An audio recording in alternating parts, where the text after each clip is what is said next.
Hello, hello, everyone. This is Sportstake. This is our 36th episode. We've been doing this a while. I'm your host, Baruti Carl Alexander, and we're going to have a great show. And I'm going to turn it over to the president, Jeff Walker, for some introductions. Just for a moment here, we got my coach from junior high. We got Coach Kemet Brigham from Miller Junior High. Miller Junior High is a junior high school in the Third Ward that set the record, the national record for the most points scored by a junior high school team. They scored 183 points. That team was the assistant coach for that team was Mr. Kermit Brigham right here. 183 points for a junior high school team playing 8-minute quarters. That is unbelievable. How you can score 183 points in 32 no three minutes. Pointers, Jeffrey. Remember that. And no 3-pointers. I want to know just quickly, Coach. Phil, now you were not on that team, Phil. You was on this 8th grade team, right? Yeah. You was on 8th grade team. Okay. You were there in the gym. Explain to us just briefly, how did he do that? Me or Coach? We'll start with Coach. Yeah, Coach, how did you do it, Coach? Well, how did you do it, Coach? They didn't get the ball across half court the whole first half. Okay. We had a half court trap and they couldn't break it. Okay. And we had a guy, I can't even think his name now. It's been so long ago, but he scored 36 points that day. He couldn't miss. Norman? Norman. That's him. Yeah. Okay. Couldn't miss. And I think we had 12 people on that team. Y'all talking about Tree. Yeah, they talking about Tree. Yep. Yeah. Tree. Yep. And we had I think 12 people in double figures. Close to it. Close to it. Yeah. Yeah. I remember my boy General Taylor, Junebug had what, 26? Yeah, he could shoot that. I think 26. Oh, was it 26? I think 26. Wow, that was some game. I remember my boy CB Collins walked in the gym. Now by this time, CB's over at Yates. So he walks in and we are like about 137 points. He's like, hey, scoring that many points. He couldn't understand how. And I'm looking, I say, man, y'all ain't got nothing on this team. Y'all ain't got nothing on this team. You guys ran up the score. It'd be Sharpstown 183 or what, 92? 92. I think it was 95. 95. Wow. But that was one heck of a game. We played everybody and we didn't press the whole game. We only pressed the first half. Okay. After that, we didn't have to. Okay. Wow, that was some game. I really enjoyed that. I remember I went home and talked to my mom about it, my uncles about it. Like, how y'all score 183? No one believed me. No one believed me. When I told them about the 183 points, no one believed me. No one in my hood believed me. So I just wanted to bring that up. It, though. Ralph Cooper and the Forward Times came through with some information. Okay. Darrell was there. He could tell you something about it. Darrell, we're talking about the 183 to 92 game against Sharpstown, Miller versus Sharpstown. You in the gym? Oh yeah. That was a time to remember. I'm sorry I'm late. I had a little problems getting in. But as you can see from my background, I had to dig it up. Yeah, man, I'm looking at that. That's Miller Junior High, folks. That's Coach. That's where we went to Miller Junior High, and the coach was there. Oh man. And Coach Brigham, I got to say this. I don't mean to interrupt the show, especially coming late. Man, you have no idea the impact that you had on the young men that stepped in that gym over at Miller Junior High. Mm-hmm. You probably don't remember me at all, but I can tell you how many times I've said, man, Coach Brigham wouldn't allow that. Coach Brigham wouldn't do that. You popped me because I couldn't make a left-hand layup. I tell you this, I can make a left-hand layup now, sir.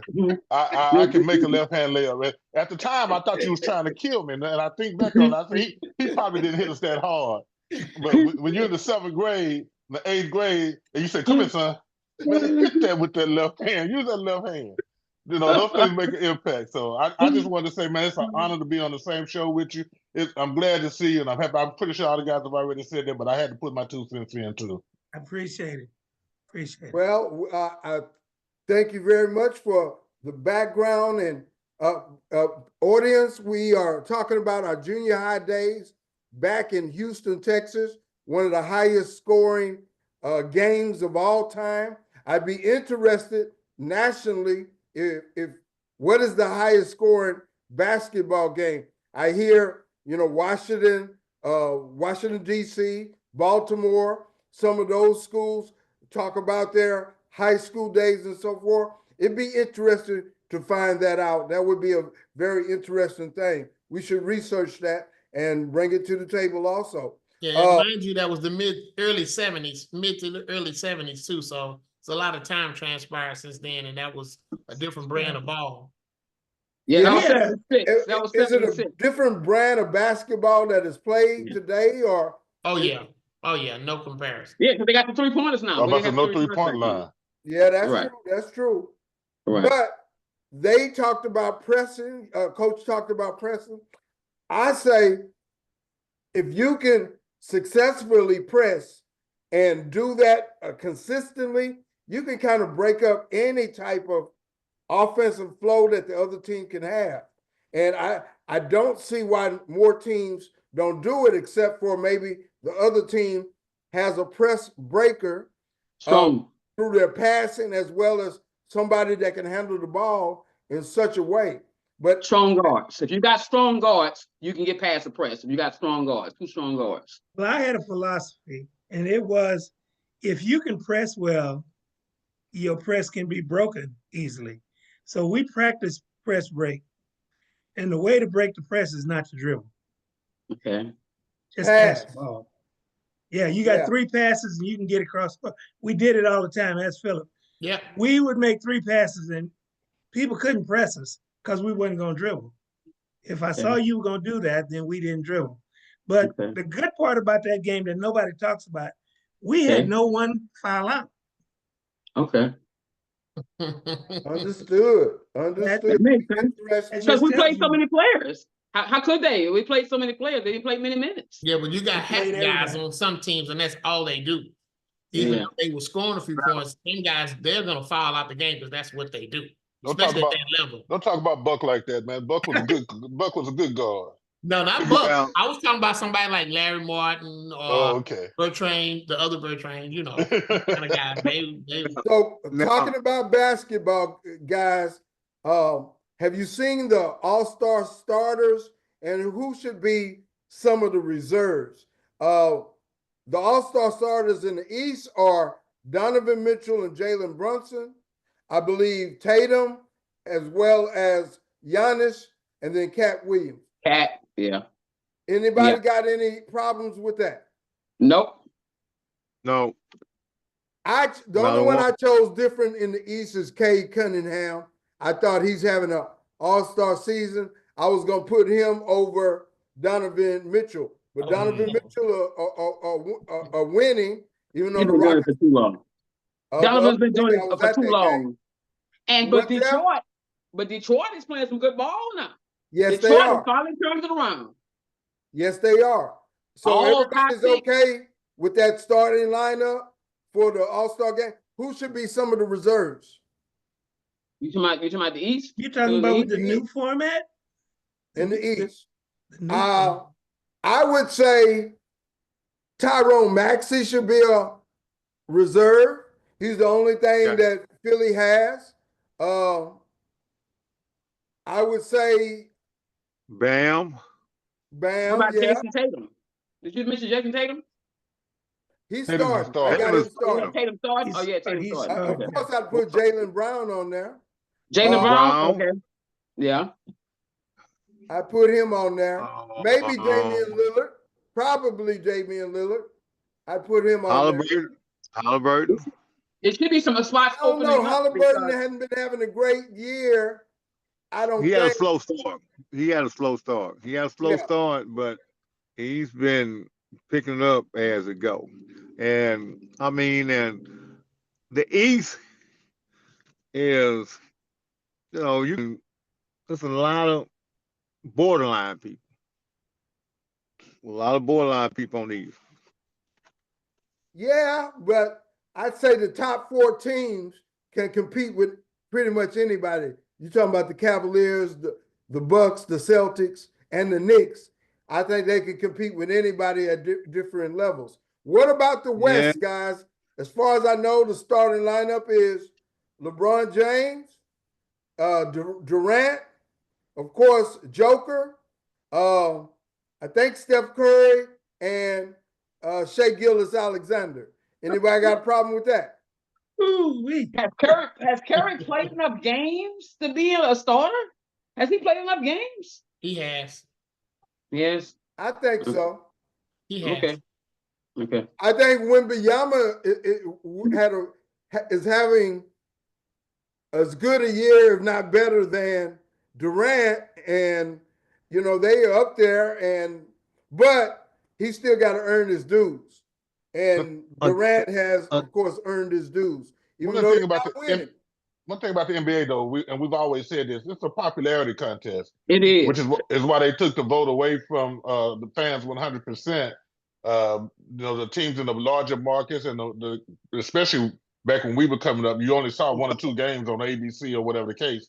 Of course, if you have cable now, you can see more games. But it's always been a popularity contest, and people like Steph Curry, whether he's deserving or not, and I'm not saying that he's not, they're gonna always be voted in because they are the name. They're the people. My wife doesn't know anything about NBA, but if I say Steph Curry, she knows who Steph Curry is, and so those guys are always going to be there. And the other thing, it's so much talent in the NBA. Every year you're going to have somebody that you say could be there instead of this other guy. That's true. There's just a lot of talent, so you really can't fault anybody for being there, not being there, or even getting left off. There's only so many spots on the bench. I know because Coach Brigham wouldn't put me on the team, but that's all you can do. So I'm gonna say this. There's only so many positions. You're right.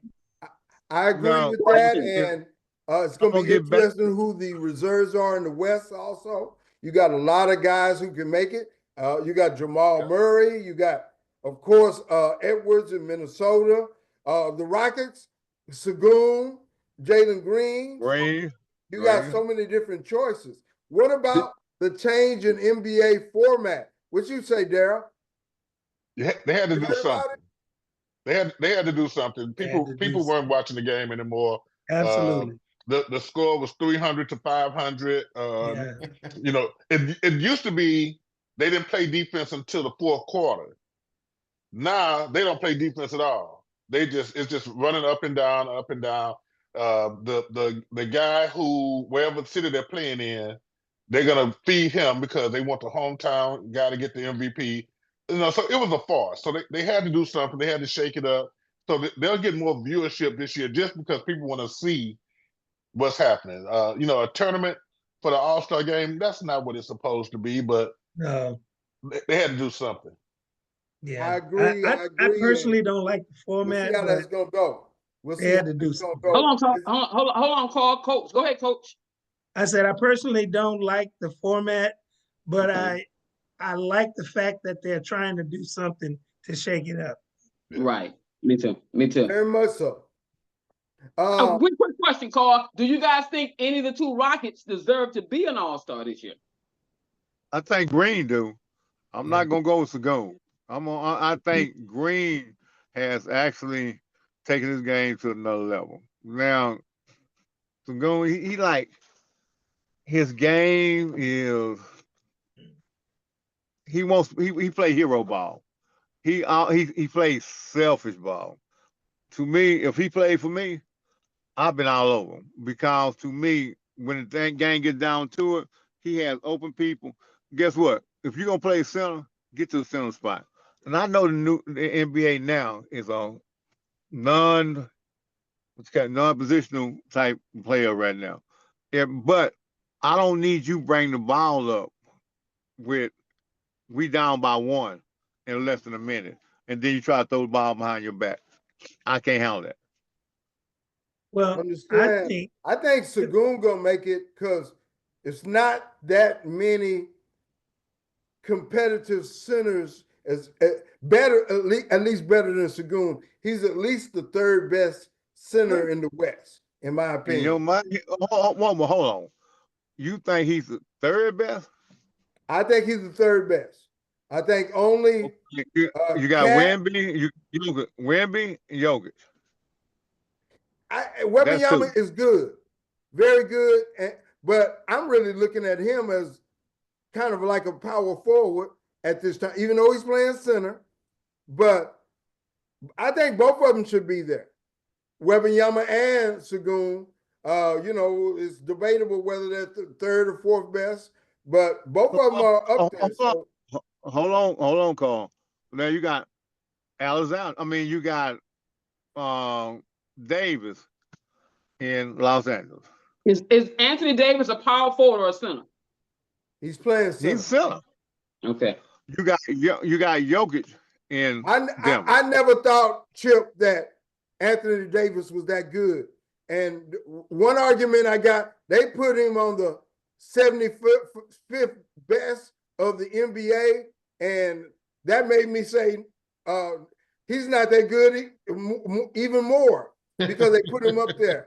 And I mean, if they took Bernard King off, you telling me Bernard King off. Come on, Jeff, you're right. You telling me Davis is there. You got Davis, you got Sengun right there, and you say pick the one you want. I would pick Sengun. Look at anymore, the Rockets. Over, and you already got LeBron James on the All-Star team. You're not going to take him off. That's me personally. I do not think Davis is super great. He get good numbers. That's just my personal opinion. You know, everybody got their opinion. I just say he's not one like they say he's so good, he should have won more. Especially you got LeBron James next to you. But I look at it like this here. The Rockets are sitting at 29-14, number 2 in the West. They should have a representative on the All-Star team, in my opinion. Anybody agree with me? Oh, yeah. I said green. I said green. Green. Okay. All right. I agree with that. Guys, I just want to change the pace a little. Has anybody watched Unrivaled? Yeah, I did. What you think, Mr. Coach Bingham? Is it going to do what they're trying to do with it? I don't know. You know, at first I thought it was for young players, but it's for players who are kind of retired, right? No, I think you're talking about 3-on-3 Ice Cube. No, I'm talking about Unrivaled, the women's 3-on-3. Yeah, the women's 3-on-3. And they play top players that are playing. Angel Reese, Sabrina, the woman that from Dallas, the Dallas Wings, all the top players. Caitlin Clark is not playing, you know, but she earning $1 million just sitting at home. Well, that was going to be my point. I don't disagree with it because they don't make a whole lot of money in perspective with the men. But then again, I understand that because of the market.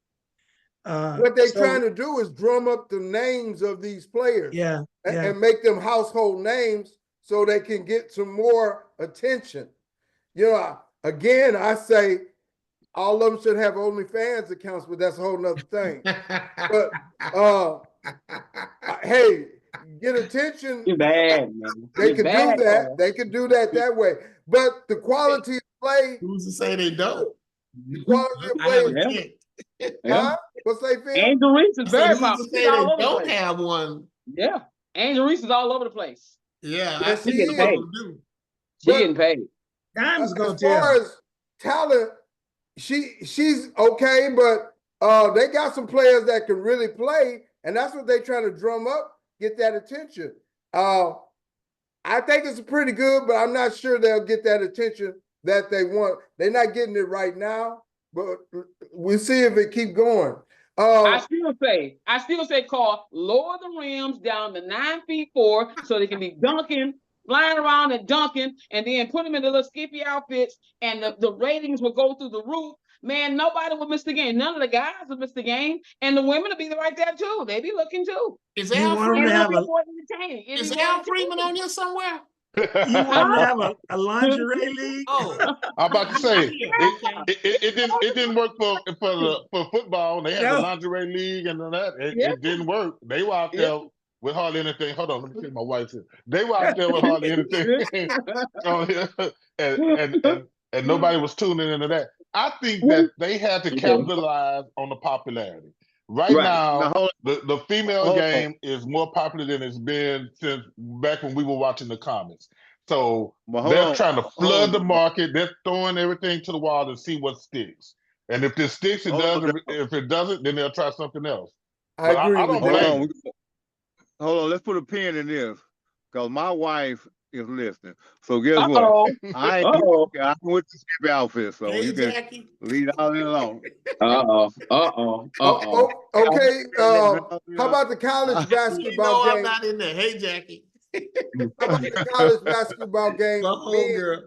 Is that still at a high level? The men, who are the best men's team in college basketball?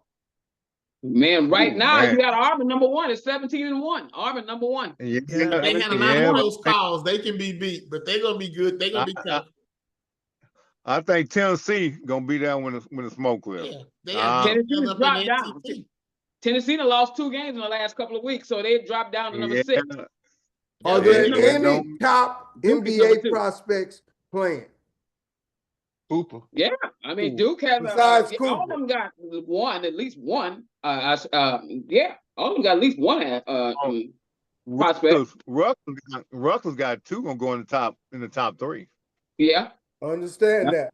Let me Yeah. go back to the NBA for 1 second. This is our last NBA subject. The trades. What trades are going to come up? Jimmy Butler is hanging on, but he's getting suspended every week. What's going on? He don't want to be there. Are they finally going to get rid of him? What you think, Chip? One thing about with Butler is this. With that situation, Pat Riley is pressing too much. The more you keep him to the side, guess what? His trade value goes off. Eventually, they're gonna have to let him go. And guess what? They're not gonna get anything from him for him because they're gonna say, if you didn't want to play him, why should we give you 2 first-round picks or a second-round pick our prime player for? I can see that happening. I piggyback off what Chip said. The longer they wait, I think the lesser his trade value is going to become, because I'm going to tell you the reason why. You have to understand he has 1 year left on his contract, and that is a player option. He is not going to opt in for that player option. So he is going to be a free agent this summer. So they're going to have to move him to get something for him. So the longer you wait, the less you're going to get. So he will be moved. But you can't just dump him on somebody. Somebody got to want him. Oh, no, it's plenty of teams want him. Right now, Golden State trying to get him. Like he'd have been gone already. Not Golden State. Okay. Here's the deal. Well, here's the deal. Are you willing to give up what you think he's worth? They're not giving up first-round picks for him. Oh, they're not doing it right now. Yeah, they are. I don't think so, Jeff. He'd have been gone already. First-round pick. If you are a valuable NBA player, you would be moved easily. Dude. I say the other problem player, Zion Williamson, maybe they could swap, something like that. But I don't see giving up a #1 pick for Jimmy Butler at this time. But stranger things have happened. Jeff, they're gonna get multiple first-round picks for Butler. Just tell me why it haven't happened yet. Trust me, they're gonna get more than 1 first-round pick for Jimmy Butler. Okay, Coach. Let me bring Coach into this. Bring Coach in. I think a lot of times these players lessen their value with what they do. And Jimmy Butler doesn't want to be there. So what he should be doing is balling out. Ask for a trade and ball out. But he's not doing anything. He's getting suspended. And people are saying, well, let's let his value go down because we don't need a troublemaker. When we bring him in, we can say, hey, Jimmy, look what we're picking up. You see what I'm saying? So I think that you're right in that right now, I don't think you can get a first-round pick from him. Now, not that he's not worth it. Didn't say he wasn't worth it. You're right. He's worth it. But the way he's doing right now, he's not he's not making himself valuable. That's all I'm saying. Right. Okay, Coach, let me intervene. Guys, the Sixers are worried about him and may want to trade him. Where could he go? Okay, real quick, Coach. As far as Jimmy Butler's concerned, this is not the NFL. First-round picks in the NBA is not worth as much as first-round picks in the NFL are worth. Look what the Rockets did. They picked third in the draft last year, and what have they gotten out of the third pick? No dividends, not one dividend check, not even a preferred stockholder gets dividend check on that. Weak draft. Period. But still, when he is went the number last 3. time the My Rockets point did is, a first-round pick is not worth as much as you think it is, but a proven commodity is worth it. And trouble. Now, anybody disagree with me on that? I don't, but now a proven commodity, yes, but Jimmy Butler is not doing anything right now. And you don't need that headache if you got a team that is trying to do something. He's still a proven commodity, sir. You're only as good as your last game. And it's about relationships. Come on, sir. You're not, you know. I want to give you the example of Kyrie Irving. We're going to talk about this. I want to give you the example of Kyrie Irving. He had the reputation of being difficult in Jersey. But when he came to Dallas, Cuban said, hey, I'm cool with Kyrie Irving, and he's flourished. So it's all about the inside of the relationship. Who has a relationship with Jimmy Butler that they say, okay, I'll take him, I'll work with him. I know what he can do, and I know how to talk to him and deal with him. That's what it comes down to. But it seems like around the league, they saying, I can't work with him, or I think he would have already been traded. He's done it. He's gone. I think he's going to Phoenix. I think he's going to Phoenix, and I think Bradley Beal's going to be moved. Okay, yeah.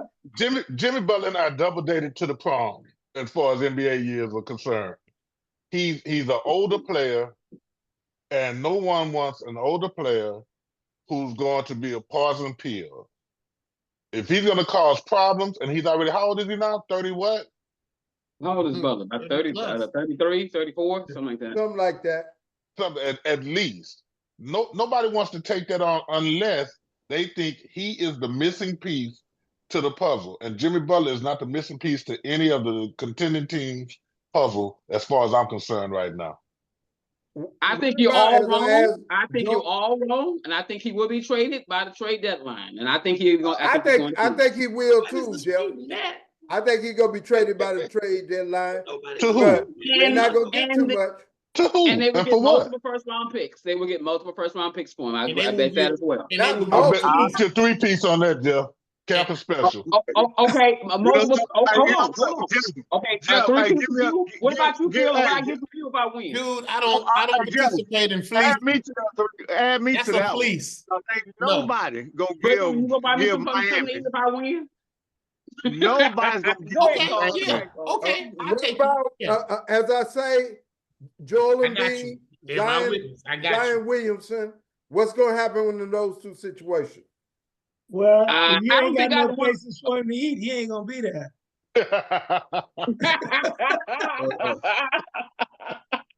Coach, that's a good one. That's a good one. What did you say, Coach? Look, if he was to lose 70 pounds, he would be a beast. He would.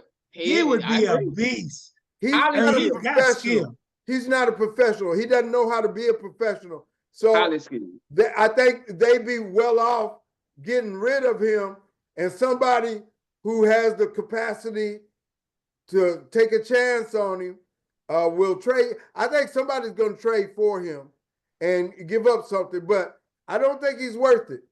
You talking about Zion Williamson. Go ahead, Phil. Now, when Charles Barkley came in the league and was out of shape, he had Moses Malone walk up to him and tell him, dude, you fat, you out of shape, and you're not going to be around here long. And they're telling Zion that. And if they are, he's not listening. And that's an example of what we were talking about earlier. We were talking about the junior high facility. Yeah, this is a whole new different brand of ball player and ball game. We listen to coaches. Kids don't listen to coaches no more on no level. And Phil, that's why I'm getting ready. Phil, I'm gonna pick Go ahead, Carl. I'm gonna piggyback on what you're saying.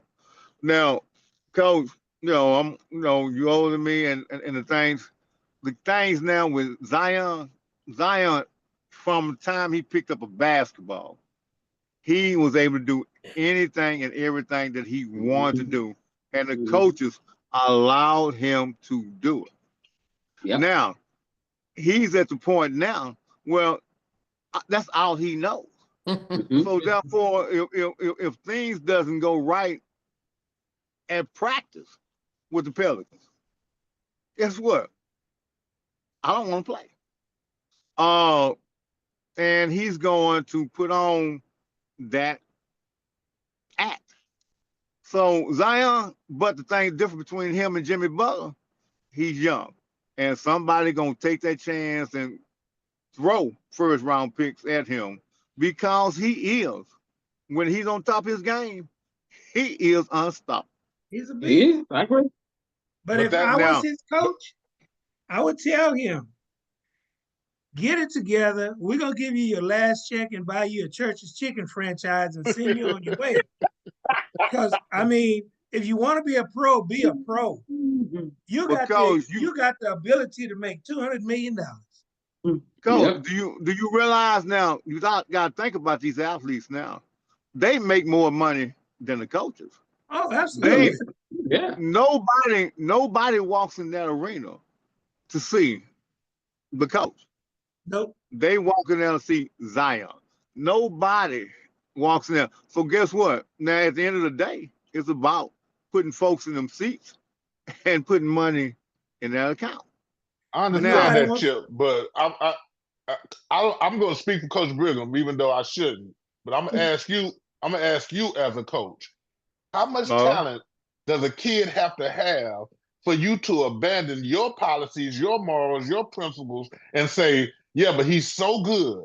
He can throw the ball so good. He can catch the ball so good. He can run the ball so good that I'm just going to forget that he's staying out all night, that he's, like Coach said, he's eating all them beignets down there in the French Quarter and sleeping with all the Instagram models.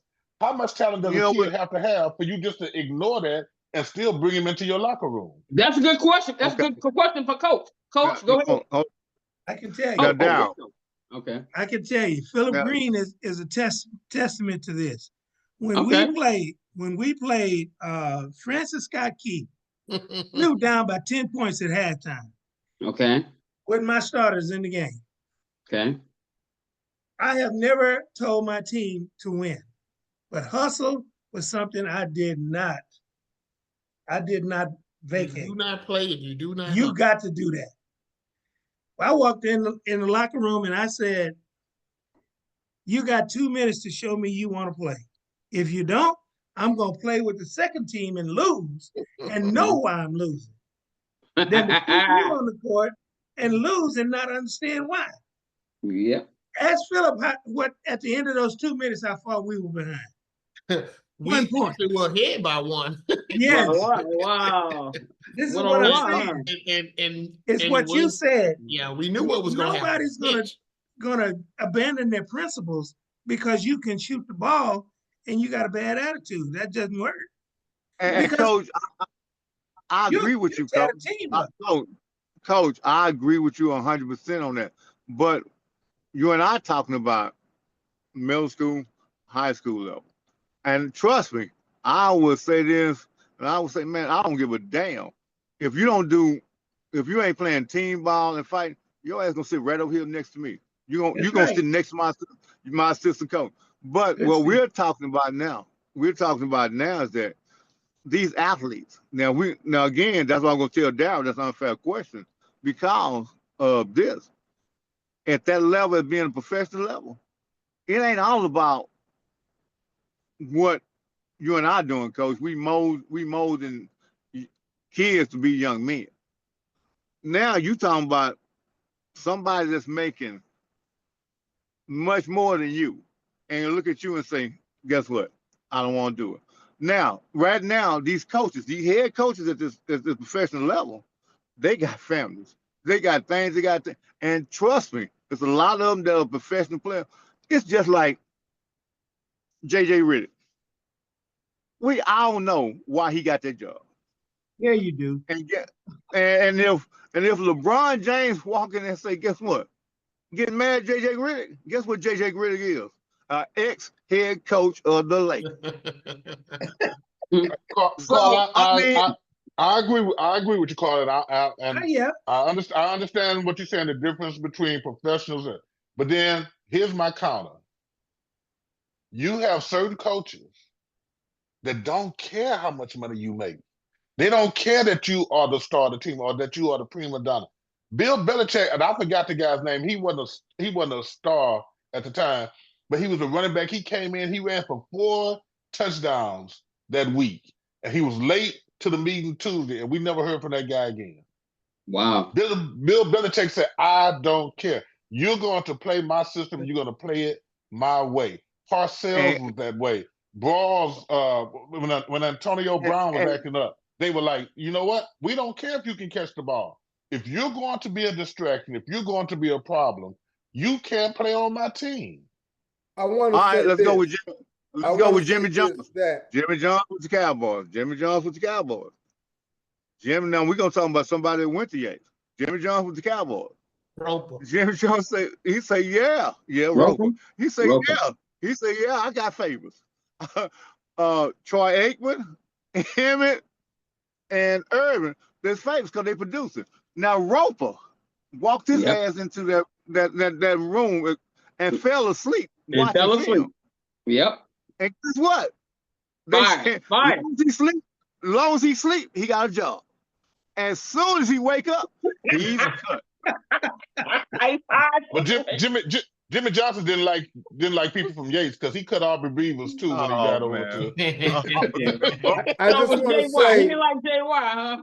Yeah, he didn't guy like Yates. who has a professionalism, he can survive in most any situation. But a guy who's unprofessional is going to catch up with him.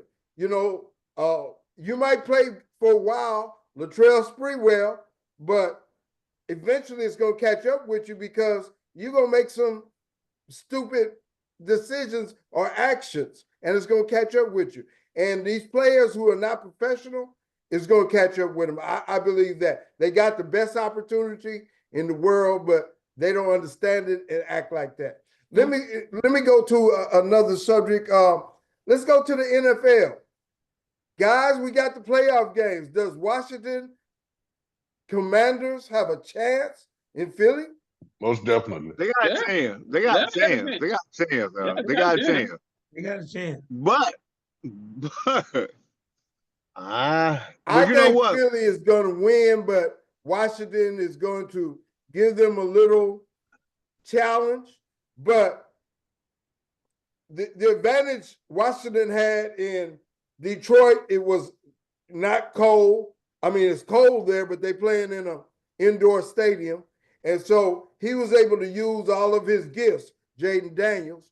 I think Philly is a little bit hardened, a little bit more ready. Washington did just beat them, but I think Philly's going to win in the end. That's what I believe. But is Jaden Daniels the rookie of the year? Absolutely. I think so, yeah. Absolutely. Don't say he's the best rookie of all time. I don't know. I don't know about all that. Now, Stroud had a good year. He had a good year last year. Now, I ain't going to say all that now. Yeah, Joe Burrows had a good rookie year. Yeah, so I'm not going to say he's the best of all time, but he is definitely this year's rookie of the year. He sure is doing it. What about Buffalo and Kansas City? Is Buffalo finally going to beat them? I still can't go against Kansas City. I just can't. I can't go against. I can't, man. This is Buffalo's year. Go against Mahomes. Man, please. Oh, Buffalo's year. Darryl, you going with Buffalo, Darryl? I'm going with Buffalo. Okay, then I'm going with the Chiefs then. Buffalo cannot beat Mahomes. They can't. Right now, this is Mahomes' time of the year. This is Mahomes. This is when he wakes up. And matter of fact, you might well give him his gold jacket. When everybody, I'm not a Texan fan, but everybody mad because they see everything that happened, but they don't see how that man was almost parallel and hit Kelsey between the 8 and the 7. So, Chip, who you got in the Super Bowl? I'm going who you have in the Super Bowl? Kansas City. And who? I mean, Kansas City and Philly? Kansas City, and I'm going to step out because I again, it's just something about Washington right now. I'm gonna say Kansas City and what? See now, with folks, y'all laughing about it, but think about it. Washington has been down so long. They've been down so long. They've been down so long. That's Silver's laughing. I'm laughing because Chip said earlier that he don't think Jake Daniels had the best rookie season. I just wonder who had a better rookie season as quarterback. I mean, I've only been watching football since the late '60s, but I think he said I can't think of anybody CJ had Stroud had a better year. CJ Stroud had a better year as a rookie. Okay. Then Joe Burrows had a better year. I beg to differ. Neither one of them had a better. He had a higher quarterback rating. I'm no expert on nothing. I'm no expert. Just my opinion. But I believe that I've just witnessed the best rookie season at a quarterback that I've seen. I'm not denying that Joe Burrows was good. I'm not denying that, but we talking about pure unadulterated rookie season. Phil, who you got in the Super Bowl? Oh, Kansas City until they get beat. I don't want them to win, but until they get beat, Kansas City. All right. So we got 2 Kansas Cities. I think Kansas City is going to get there and win again. I don't see any difference. They're going to do a 3-peat. Anybody got different? I hope they don't. I got the Chiefs versus Philly, and I got the Chiefs winning because I really think the NFL want to see Mahomes and the KC Chiefs win it again. Okay. Well, you think it's I don't go with NFL saying that. Even though I picked them, I won't have a problem with them losing. Okay, guys, what do we say about the coaching situation? Ben Johnson got Chicago. Aaron Glenn got New York Jets. The Texans have fired their offensive coordinator and offensive line coaches. I said on this show many times that the offensive coordinator he wasn't creative enough. It was predictable. And he didn't make the end game adjustments that was required. Yeah, from one back to the The biggest mistake any other changes they need to make, Jeff.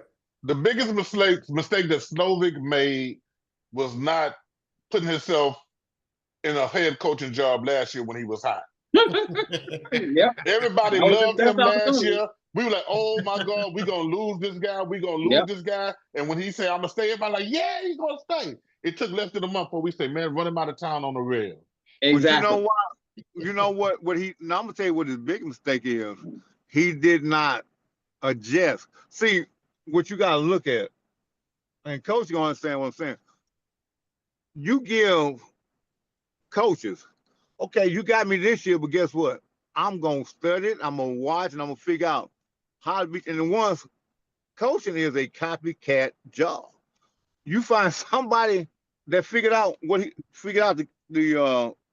key to that thing now, they got him. Now, if you don't make adjustment, what he did not do, he had a super year last year, but guess what? He came back this year with the same old stuff. And guess what? They say, we ready. Very much so. Pete Carroll has been hired by the Raiders. I thought they were going to maybe give that was a mistake. Deion Sanders. But Deion Sanders said he wanted to stay in Colorado. I don't blame him. He got a 5-year contract. He's done 2 years of it. Anybody else you see getting a job? Who's going to get the Cowboys job? Coach Brigham. You know what? They don't like to pay there, so they may give it to somebody within like Schottenheimer or somebody who already there who can't. Carl, they said he's the top candidate. Yeah, but for what? Let's go back to Deion. All right. Now, the first thing about Deion is this. Deion, if the Titans say, Deion, you got a job, you're going to take it. If the Giants say, Deion, this is your job, you're going to take it. Now, Deion ain't got to ever worry about his lights being cut off. You get what I'm saying? So, the only reason he's standing in Colorado and he ain't take the Raiders job, because guess what? He cannot coach his sons. He want to. You say he can't coach his son? He's not going to take his job because he can't be guaranteed to work with his son? Guaranteed to work with his son. Okay. All right.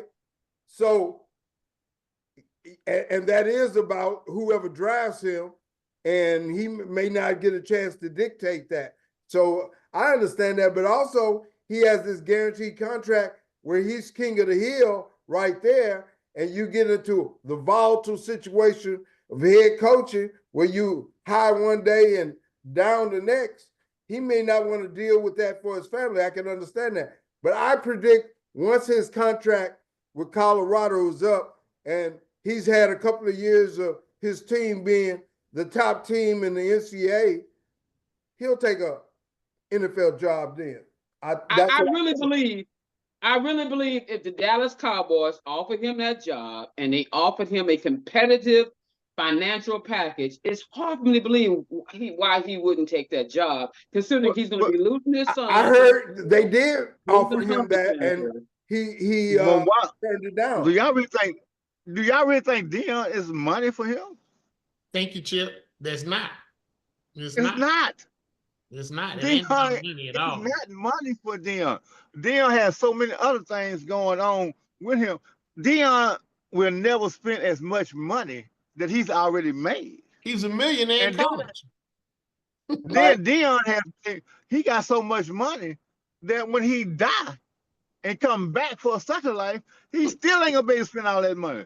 I'm saying that it ain't the money. I'm telling you, Deion, even the thing that he had when somebody asked him about his son driving with it. Now Deion is so arrogant to the point of saying, well, I'm control where my son goes. No, you don't do that. Now, either you say, all right, only thing he can say was, son, they draft you, but guess what? You ain't signed no contract. Demand a trade. Guess what? That good old boy in the NFL said, guess what, Sakir?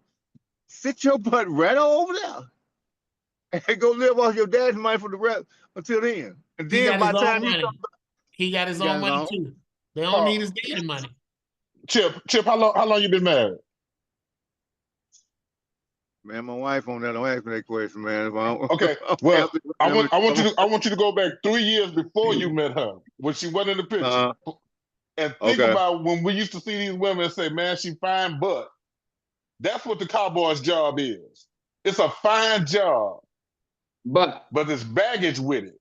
You got Jerry Jones there, and if you want to see oil and water, you put Deion in Dallas. Right. And you tell me which one of those guys is going to give to the other one. And I don't see Jerry capitulating to Deion or vice versa. Not the one signing the check. Well, I think it's time for Jerry to bite the bullet and bring Jimmy Johnson back. Yeah. Bye, Why Jeff. would Jimmy want to come back? Are you serious? Bye, Jeff. Man. It hasn't been proven that anybody can actually work with Jerry since the days of Aikman and the other players. It looked like it's been difficult. Hey, it's time for our sponsorship. A-Rocket, let us know what's happening. Well, gentlemen, you all know, and you are all familiar being Third Ward guys, and you too, Carl, for being familiar with A-Rocket. We are a full-service moving and storage company. We do all type of assembly work. We do modular furniture. We do office. We do storage. We built a brand new 62,000 square foot warehouse, climate control. We do interstate, office, residential. 713-748-6024 on quarter 3401. Proud sponsor of this show and all the things that we do in the community. We do a lot of benevolence drives. We even give furniture away at times, as well as so many other things. Second generation owner DeAndre Sam has been in charge of his family's moving business since the mid 80s, and he's doing a wonderful job. So you can give us a call anytime. We're available. And A-Rocket is one of the better small businesses in the country, let alone the city and the state of Texas. So give us a call. A-Rocket Moving and Storage, 713-748-6024. We provide all type of moving services. And people out in the audience, if you want to have your business or your cause talked about on the show, give us a holler, me or Jeff, and we'll make sure we work with you and spotlight your business cause right here with us on Sportstake. Thank you very much. Guys, we just had 3 Hall of Fame baseball players inducted or nominated. Billy Wagner was one of them. Kind of one of the last hard-throwing, left-handing bullpen pitchers. So baseball is still out there. It's still the highest paid sport because of the longevity and the amount of games. But should Pete Rose and Barry Bonds be put in there, even though they have an asterisk by their name? Real quick, Tim, before you go to that, somebody. All 3 of the guys that elected to the Hall of Fame were left-handed. Ichiro, Sabathia, Wagner. Just a little small tidbit there for food for thought. And yes, those guys should be in, regardless of what the other people have said, the sports writers who ain't seen a baseball, they just watch it and write about it. And those guys were great players, bottom line. They were among the top 10 greatest of all time, in my opinion. Barry Bonds and Pete Rose. For sure. Now, Pete Rose ain't never bet against his team. And Barry Bonds has never been proven that he's on steroids. Understood. When you say top players of all time, of course, you got to put in the Negro League players and so forth, like Satchel Paige and you got to put those in also. But yes, I think they should be in as well as some other players out there. But baseball still is not getting the traction that it used to when I was coming up. And there's reasons for that. It's not played in the neighborhoods anymore. I was a member of Southeast Little League. I think that is gone. And so we don't have little leagues in the Black community anymore, especially for baseball. And I think it would be helpful for the community to have some of these things. But the kids today do not have the patience. They have this internet mindset, 4 seconds, or they're going to turn away. So it may be difficult to get them involved in anything like that. You know, if it doesn't happen really quick, they're going to turn their head and do something else. So you know what? The question is, Carl, I disagree with that, Carl. I mean to cut you out. Go ahead. Now, let's talk about it, Chip. What I don't think that we have, what I don't think we have is that we don't have the people at the parks, the people that ran the parks, that got the kids involved. Right now is that in society now is that them kids not out there doing things. They're not out there fine-tuning their skills. I remember my first half of life, I was in 5th Ward, and I played for the Finnegan Park Cats, which was in the shadow of Wheatley High School. And the gyms was open. Then now I know even over in 3rd Ward, that's when it was emancipation and things like that. That we don't. Right. See, we don't have those. I disagree with you, Chip, but continue. We don't have those things that the kids can come to now. I remember when I first moved in that area and I went to color. I mean, I went to color on the summer thing, the summer programs like that, programs doing. Man, they had the game room open, they had movies, they had sandwiches, a place where the kids can go. We don't have those things anymore, not in an area. I agree with you. Not at the level it was back then. I agree with that. No. If I may, I'll get with you in a second, Coach Bingham. The situation is the parents don't place as much emphasis because they got so many more societal pressures. You know, take a little league like what Snoop Dogg built, where he was, which C.J. Stroud is a product of. if you look around back in the day, there was some parent that was the head coach that brought all the community kids together. That's what it was. You had parks and facilities back then, and you would have them today if we wanted to use them and said, hey, let's have them. The parents are the ones that say, okay, we need this, that, and the other, and they go to their community counselors or what have you to say, hey, we need this in our neighborhood. We need to utilize this park. So I disagree. But what Chip is saying, they don't have it anymore because it's not available like it was. You saying is right, but it was readily available. All you had to do was ask. You can ask now. The challenges is a lot different, but I see what you're saying. What he was saying is just not there. How can you make it? Just emancipation. I know y'all know what emancipation. Sure, I grew up look at those facilities that are there. And have you been by there lately? Say again? Have you been by there lately? I have. It's still a baseball park there. Yeah, it is. You don't have a basketball court there anymore. Well, it's on the inside. It's still there. Okay.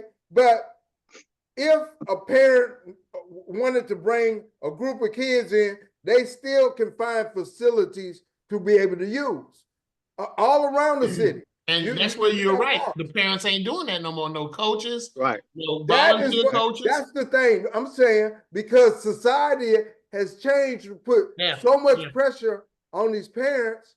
And, we're not working together as families. We're not staying together as much. So dad has so much stress on him, so much more, as well as a big factor is that the internet has taken the child's mind away where he doesn't want to spend time to be able to think about and take his time. Go ahead, Phil. Well, Carl, there's my coach right there. You for what, 13 or 14 when you're in junior high? And he can vouch. When I played for him, my little league coach was sitting in the stand, Fritz Griff. I was just with him the other day. He's 80 plus. And so those two men formed a lot of what I believe a man should be at that age. You're right. And Carl's right. If you don't have somebody standing in the doorway saying, come in here, let me help you, Brigham gave us all the opportunity. But by the time I got to him, I had a good foundation. Griff had me for 3 years teaching me fundamentals. I had been to the Jewish community, so I was one of the first Black kids to play in there. We, just like Sharpstown, I had experienced that. We beat them so bad, they said, don't bring them kids back in there. We were the only Black team in the league, and it had just opened. And I'm just being honest. But that's stuff makes a difference to have people like, and Chip as a coach, he's probably influencing kids right now. And I coached Little League baseball for a lot of years. Basketball, I never coached football. Go ahead, Coach Brigham. And see the thing, go on, Coach Brigham. Go on. I think it's systemic throughout the whole thing. If you look back when you guys were in school, you couldn't pay you to go to Ryan if you went to Miller. I'm telling you. You couldn't pay a kid from Ryan to go to Miller. No. You couldn't pay a kid from Jack Yates to go to Worthing. You couldn't pay a kid from Worthing to go to Jack Yates. The neighborhood school was the thing. And from that neighborhood school, you had little leagues, you had basketball leagues, you had everything out there. Baseball, yeah. We were all together because we all lived in that hood. Now, but you know what? HISD has said, you can go anywhere you want. Right. Broke it up. So there's no, where's the loyalty anymore? Where's the neighborhood loyalty? Where's the neighborhood pride? Yeah. Coach Brigham, I have had an opportunity to go to Yates and coach at Yates, attend Cullen and coach at Cullen, attend Prairie View and coach at Prairie View. Okay. But the thing is that what you're saying, Coach, is spot on. It broke my heart last year coaching at Cullen. Coaching at Cullen. I mean, the neighborhood looked the same. The house is still there. Yep. But ain't nothing else about it I remember. Nope. That pool that was there when I'm in that pool look like a swamp. That baseball park over there, or softball park, the kids would go there and go there to fight. That basketball court, I didn't see basketball bouncing and folks getting into it just playing basketball. I saw older men up there playing. And then this is what broke my heart the most. When you coming through color, when I came through, you either going to Jones or Yates. Ain't no in between. Maybe slide it to And guess what? Slide to. But the point is that, but the thing is that, like you said, the pride in the neighborhood. But the thing about it is that you have so many people that's just transplants. They ain't, it's nothing invested into them. It breaks my heart to see Yates football team to the point where, man, when I played football for Yates, man, look, we walked on the field, we walked on there with a swagger. Exactly. And to the point with that, when you got on that field and you went across and go, and you put on that helmet and had lines, man, look, folks might come through there and talk. We ain't never talked, but they'll come and try to intimidate us. But guess what? Once that whistle blew, shit, it was on. Why do you think the Turkey Day Classic was what it was? Exactly. Man. Exactly. And you know what, Coach? And Coach, you know what? I had the opportunity. Cause the first half of my life was in Fifth Ward. Like I say, the Shadows of Wheatley. I used to go in that gym and see Jackie Carr do his thing. And that's why when me coaching basketball, I'm pressing your ass coming off the bus. I mean, and we gonna run the whole time. And I heard what you did, Coach, and I have but Coach, you gave them 92 points. I beat somebody 102-1 because they pissed me off doing warm-up. And I got mad at the kid that gave up that 1 point. And but the thing is that back then we were invested. Like what Phil say, man, me and Phil been knowing each other. Me and D.General been knowing each other. Me and Jeff been knowing each other for years. When Carl came on there, and he said, man, you might not. And he said, Carl Alexander. I said, yeah. And when he said that, I said, man, I know you. It's that pride. Yeah. That's that pride in the neighborhood. But guess what? We look at the parents look at so many things outside the neighborhood. They look at, I had a kid last year, now he's an 8th grader coming in, and that kid can flat out play basketball. As a 7th grader, you know what this dad told him? His retirement. He called him his retirement. What kind of shenanigan is that?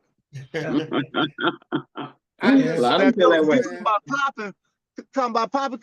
Coach, I was swinging that wood up to 2 years ago.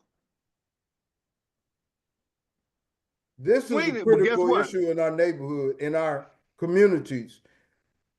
And you're right, Coach Bingham. It's very systematic at all levels, and it affects all levels of our community. And we have to think of some things to help counteract this with the mind of our kids, you know, so they won't think the white ice is colder, you know, but of course, our community has been dealing with this since the beginning of time, but it's affecting our kids, affecting our community, and it's affecting how they grow as human beings. And we just got to keep attacking it. Jeff, Mr. President, I say we need to continue to talk about it and see if we can come up with some things that can help our community in the world of sports. I agree. We can do that. Create. Well, we can do that. You know what I noticed? My grandson plays. He plays sports at Ronald Thornton Middle School. They have some phenomenal athletes on that team, but only 1 or 2 of them is going to Ridge Point, the high school in the area. Rest of them are seeking private schools where they could be a stud. Mm. They don't seek competition. My son asked me, what do you think? I said, do you want him to be a player or do you want him to be a big fish in a little pond? Mm. See, if you want him to be a player, he gonna be in 6A. He gonna play somebody bad every night. Right.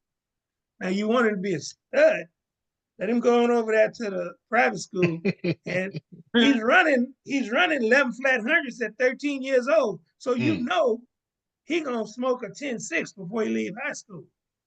Yep. What good is that if he ain't running against somebody over here at 6A that's running 10-2? Right. Right. See what I'm saying? Right. You can't run from talent. If you any kind of athlete at all, you look for the person that's supposed to be better than you.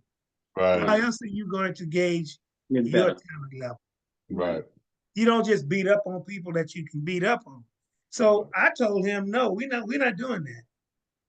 We're going where the competition is, academically and athletically. So what if he lose? You know what I mean? The people have been shaped by losing. Yeah. Winning is not the whole thing. Because sometimes when you lose, you figure out why you lost. Right. Yep. I'll tell you, when I played football in college and I lined up against Fred Dean, everything I learned about blocking, I had to use. Okay. But it was a joy because I love competition. I'd rather play than to eat. We don't see that no more, man. Well, you don't see that.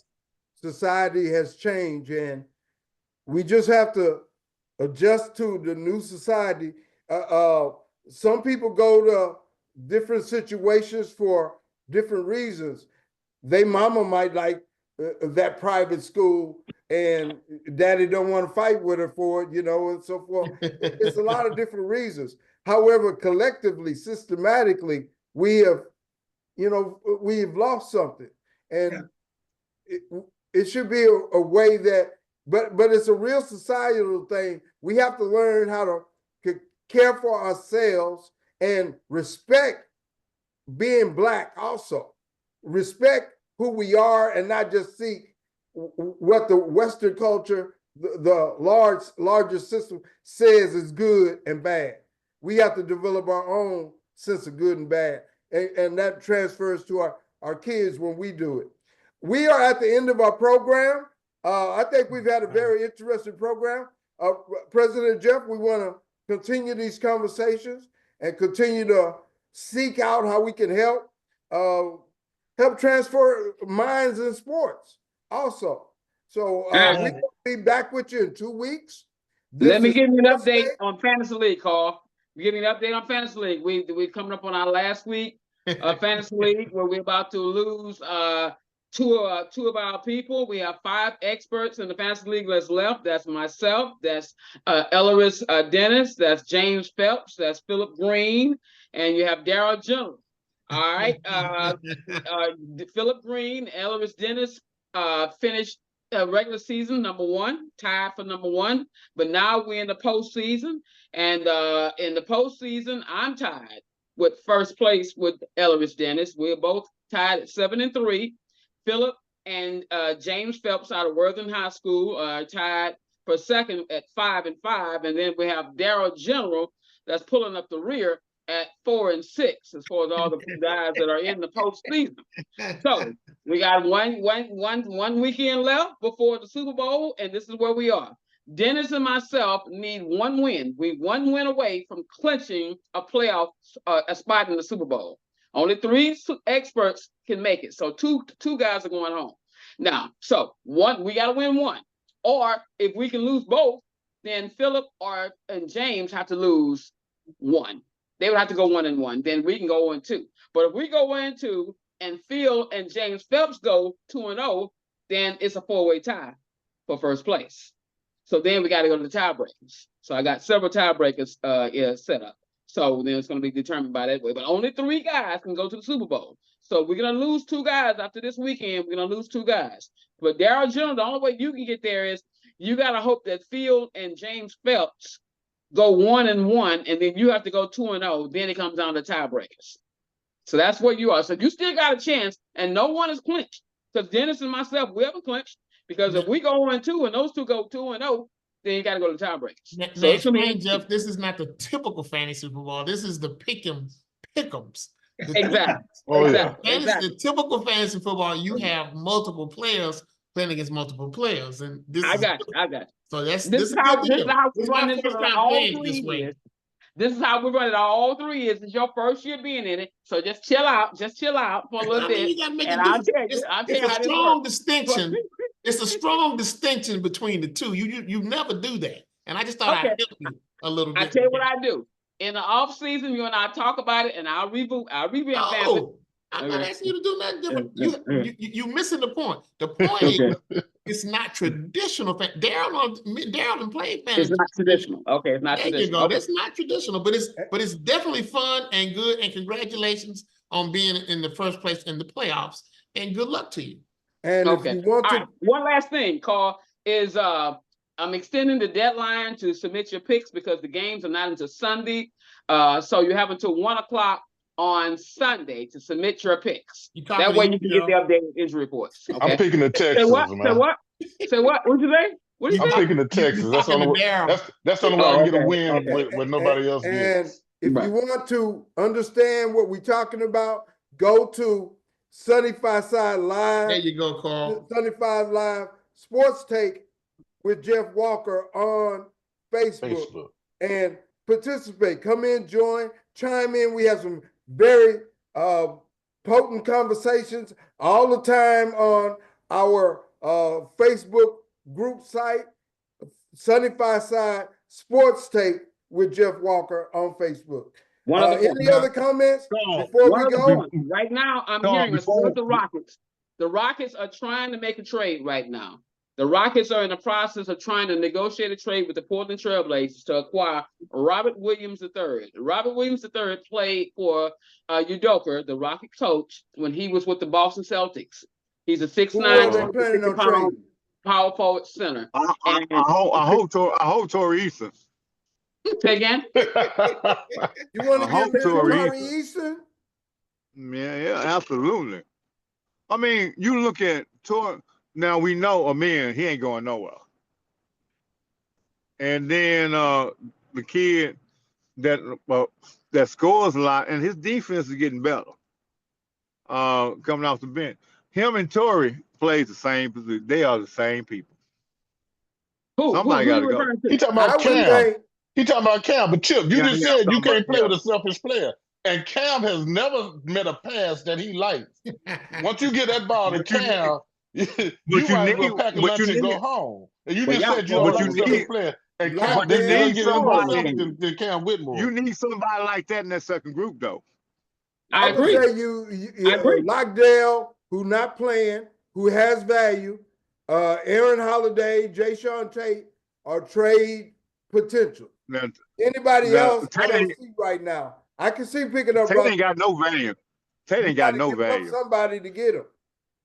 Actually, I would like to see the Rockets get Robert Williams III because he's a good shot blocker and he's an outstanding alley-oop guy. The guy that can go to the rim and you can throw it up and he can go get it. Injury prone. He is injury prone. Yeah, he is. That's the only thing about he is. But when he's available, he's a difference maker. Yeah. And he played with our next show is going to be February the 7th, I believe. February the 7th, 7 o'clock. We'll have another interesting show on Sportstake, our 36th episode. We're going to get better and better as we go along. And if it's sports, it's on Sportstake. All right, guys. Time to go. Gentlemen. All right. All right, guys. Coach Brigham, Darrell, Carl, Chip.